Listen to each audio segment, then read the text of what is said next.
మాధవి రెడ్డప్ప గారి అనే నేను శాసనసభ సభ్యురాలిగా ఎన్నిక అయినందున శాసనం ద్వారా నిర్మితమైన భారత రాజ్యాంగం పట్ల నిజమైన విశ్వాసం, విధేయత చూపుతానని, భారతదేశ సార్వభౌమాధికారాన్ని, సమగ్రతను కాపాడుతానని, నేను స్వీకరించబోయే కర్తవ్యాన్ని శ్రద్ధాశక్తులతో నిర్వహిస్తానని దైవ సాక్షిగా ప్రమాణం చేస్తున్నాను.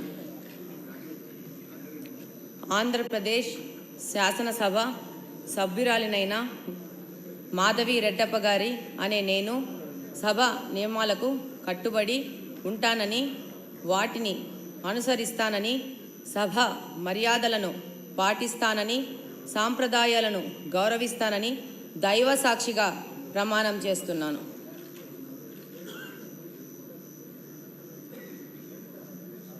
శ్రీ అమర్నాథ్ రెడ్డి ఆకెపాటి.